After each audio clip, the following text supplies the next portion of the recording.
Okay, so in this video we're taking a break from solving equations and we're moving on to solving inequalities. Now, it's going to be very similar to what we did for solving equations, but there's just a few subtle things, so pay attention, make sure you pick up on those differences. So anytime you have inequalities such as x less than or equal to 1 and 2n minus 3 is greater than 9, those are examples of inequalities in one variable.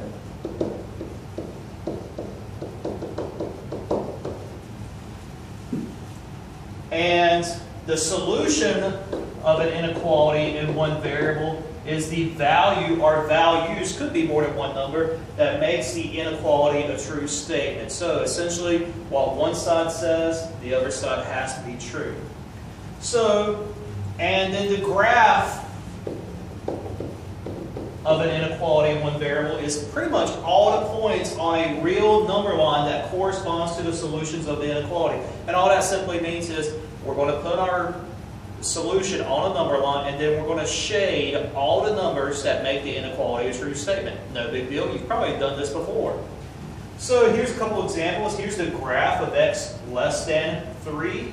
We put whatever our number is once we get our variable by itself. We put a circle where that number is, so in this case at 3. We look at our inequality symbol to figure out what type of circle we need. Since it's just strictly less than, there's no line under it. If we need an open circle, what that means is 3 is not part of our answers.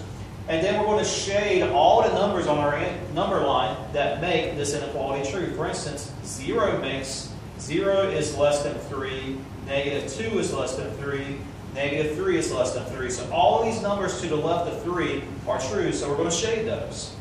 Same thing over here. We have the graph of x greater than or equal to negative 2. Again, once we have our variable by itself, we're going to look at our number, and that's where we're going to put our circle. Before you put a circle, though, you need to look at the inequality symbol and see what type of circle do you need. Do you need an open circle or a closed circle? For this particular graph, we need a closed circle because there's a line under it. So we put a closed circle at negative 2. And what that closed circle means is that negative 2 is a number that will satisfy this inequality. It makes it a true statement. Also, the numbers 0, 1, 2, 3, 4, all those numbers to the right of negative 2 also satisfy this equation. For instance, 0 is bigger than or equal to negative 2. That's a true statement, so we're going to shade on that side of the inequality. Pretty basic. Again, you've probably done this before, so now let's actually try an example. What we're trying to do here is solve the inequality 5y minus 8 is less than 12. Our first goal is to isolate the variable, or get the variable by itself, however you want to say that. Again, reverse order of operations. Once we do that, we're going to graph it on a number line because there's only one variable here. So our first step, we need to take negative 8 and move it over to the right-hand side. Opposite of negative is positive, so I'm going to say plus 8 on both sides. Cancel out. 5y just falls down. My inequality symbol is going to stay the same, and then 12 plus 8 is 20. Alright, so now I'm down to 5y is less than 20. I still need to do a little bit more algebra to get the y by itself. So what I'm going to do now is say I have 5y, which is multiplication. A new multiplication, I have to divide. So divide both sides by 5. So y is less than or equal to 20 divided by 5, which is 4. So this is my answer right here. Now what I want to do is graph this number, or graph this inequality on a number line.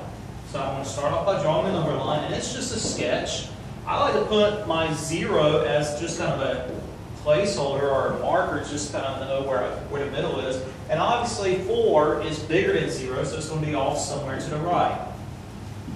Again, I have my variable by itself, so that's at 4 is where I need to put my circle.